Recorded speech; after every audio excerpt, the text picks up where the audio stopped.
Your downstairs neighbor just got turned into a zombie Happy Meal, and now 42 walkers are having a block party in the lobby. Guess who forgot to lock the front door?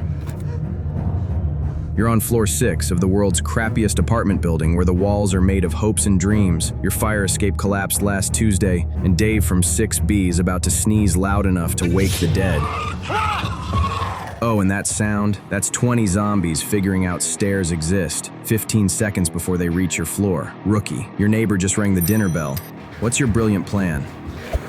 All right, let's load up the simulation. Name's Patch. I'm your new survival instructor. I'll keep you alive, but just enough for me to roast you longer. Here's your situation, rookie. You're stuck in apartment 6C, third-rate building, second-rate locks, first-rate zombie problem. You've got whatever's in your kitchen, a backpack with maybe 2 days of supplies, and the structural integrity of a house of cards.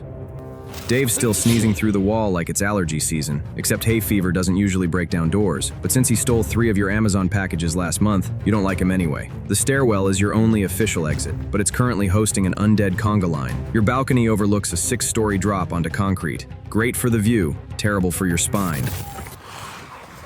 Time's up. They're on floor 6. You can hear them shuffling down the hallway, testing different door handles, the same way your aunt tests different men.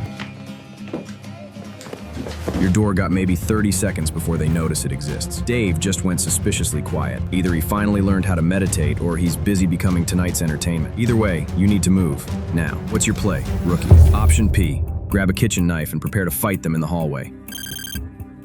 Option B, barricade your door with furniture and hide in the bathroom until they pass.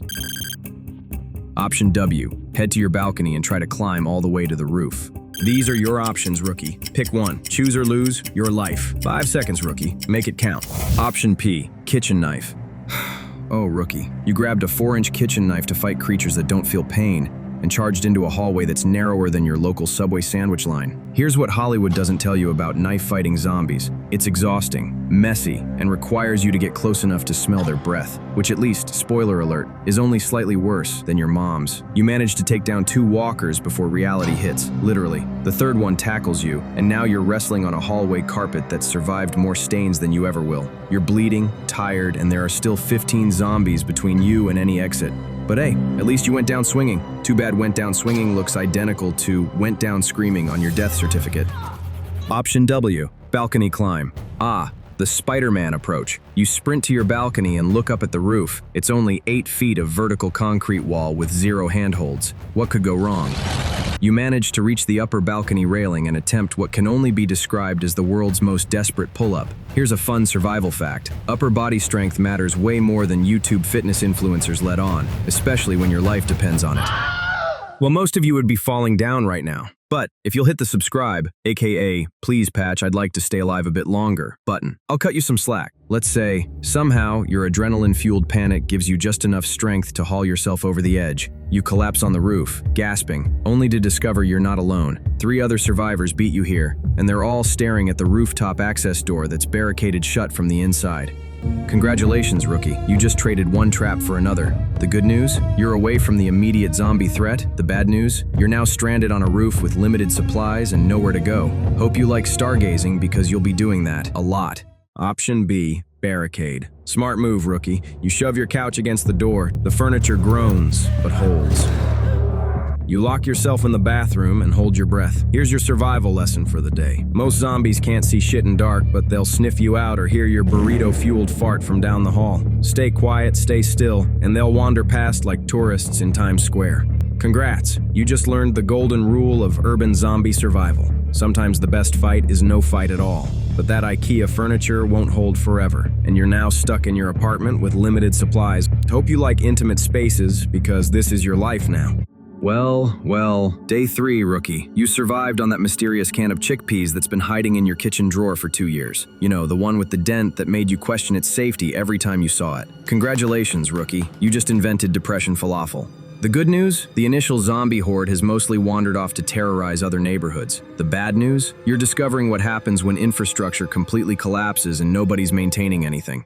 Oh, and speaking of unwanted visitors, hear those footsteps on the fire escape? The one that supposedly collapsed, remember? Either the zombies just spec'd into tool proficiency, or you've got survivors heading your way. And judging by the machetes and crowbars they're carrying, they're not here for a friendly neighborhood potluck. Here's your crash course in post-apocalypse sociology, rookie. Desperate people do desperate things. These aren't zombies, they're raiders, and they've figured out that apartment buildings are like vending machines full of supplies. Shake them hard enough, and good stuff falls out. They'll be at your floor in 2 minutes. What's your move? Option O, try to negotiate and offer some supplies. Option N, grab whatever weapons you can find and prepare for a fight. Option L, stay hidden and hope they skip your apartment. Clock's ticking. What's it gonna be? 5 seconds, rookie. Make it count. Option O, negotiate. Brave move, rookie. You call out through your barricaded door. Hey, I've got food and water to share. Here's what happens when you announce you have supplies to desperate people. They get very interested in all your supplies, not just the ones you're willing to share. Thanks for letting us know, comes the cheerful reply as they start dismantling your door with the enthusiasm of a home renovation show. Turns out your negotiation strategy just became their treasure map. Congratulations, you just learned the #1 rule of resource management in a crisis. Never let strangers know what you have unless you're prepared to lose it. Your honesty just cost you everything, including your life. Option N, fight preparation. Oh, rookie, you've got kitchen knives, a rolling pin, and the kind of confidence that gets people killed in the first act of horror movies. These aren't zombies stumbling around with muscle memory. These are living, breathing humans who've survived this long by being better at violence than their neighbors. Your potato peeler versus their machetes isn't a fair fight. It's more like Will Smith versus Chris Rock. Except Chris Rock brought 5 friends with crowbars. They break through your barricade in 30 seconds. You managed to surprise the first guy with a fork to the shoulder. Congratulations, you've now officially annoyed someone with a crowbar and anger management issues. Here's your survival lesson. Courage without strategy is just expensive suicide. Sometimes the heroes in zombie movies die in the first 10 minutes for a very good reason. They confused bravery with stupidity. Here's the survival mistake that kills more people than hypothermia in urban disasters. It's not zombies, and it's not even the collapse of civilization. It's other people. In every major crisis, earthquakes, hurricanes, civil unrest, more survivors die from human threats than environmental ones. The living are always more dangerous than the dead, because the dead are predictable. Remember that when you're making friends in the apocalypse, rookie.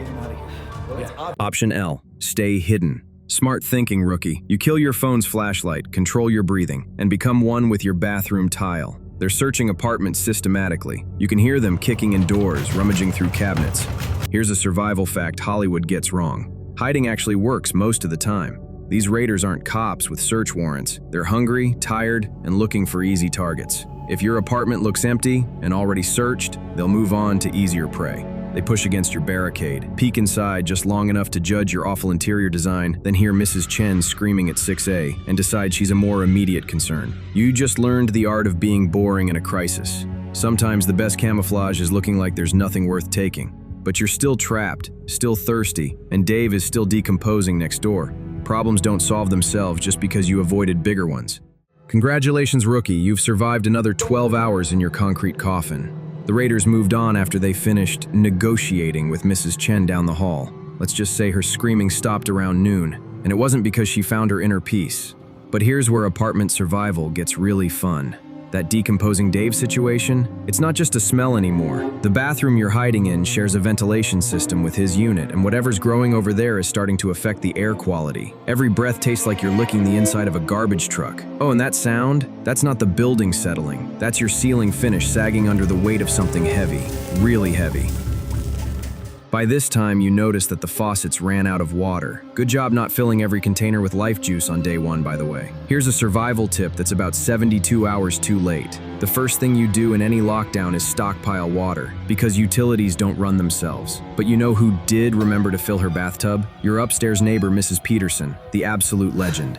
Problem is, Mrs. Peterson got bit during the first horde wave and just wasn't feeling like turning off the faucet. She's been marinating in her own homemade spa for quite a while now, and all that overflow will eventually give you a free living room renovation you definitely didn't ask for. That stain spreading across your living room ceiling, that's not just aesthetically unpleasing. That's plaster and drywall getting ready to dump 3 days worth of zombie-infused bathwater into your bathroom. The concrete slab itself, that'll hold. But your ceiling? Think of it as a giant wet piñata full of mold, sewage, and regrets from Mrs. Peterson's good intentions gone wrong. You always loved her cooking, but now her lasagna recipe died with her. And honestly, that's the real tragedy here. But wait, there's more. Remember those raiders from this morning? They're back, and this time they brought friends. Lots of friends. Sounds like they decided your building is prime real estate worth clearing out after all. The ceiling's about to collapse, raiders are systematically clearing the building, and you're running out of breathable air. Time to make the call that determines if you see tomorrow, rookie. Option T, chicken out and pray the ceiling likes you. Option M, Hulk smash through into Dave's place. Option Z, hallway sprint, window dive, rooftop gamble. 5 seconds before this goes bad. Decision time. Don't mess it up. Choose now.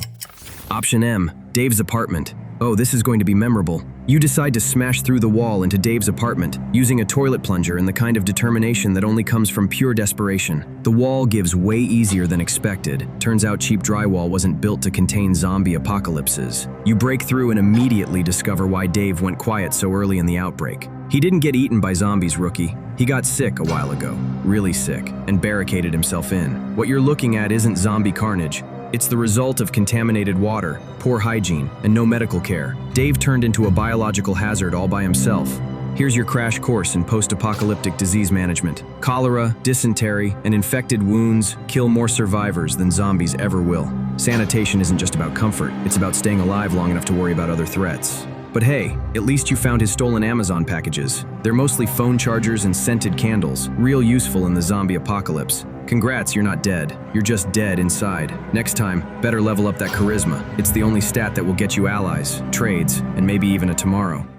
Option Z, next door rooftop. Bold move, rookie. You abandon your bathroom fortress and sprint through the hallway like you're competing in the world's most dangerous obstacle course. The good news? You make it up the 7th floor before running into the raider cleanup crew. The bad news? They're professionally organized now. Radios, coordinated sweeps, and the kind of tactical awareness that screams former military. You smash through the window Captain America style, but here's what Hollywood doesn't tell you about building-to-building escapes. They require upper body strength, courage, and a complete disregard for basic physics. That gap between your building and the next one?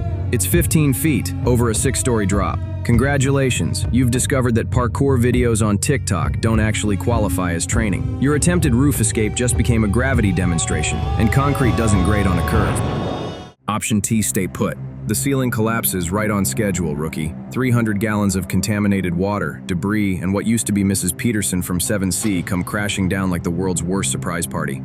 Give me a thumbs up if you're still alive, rookie. Well, you survived the initial collapse barely. You're trapped under bathroom fixtures and soggy drywall, but still breathing. The raiders hear the crash and assume the building's too unstable to be worth looting. They leave the building and move on to easier targets. Congratulations, you just learned the most important lesson in disaster survival. Sometimes the best plan is no plan at all. Pure dumb luck just saved your life where that Hollywood strategy would have gotten you killed.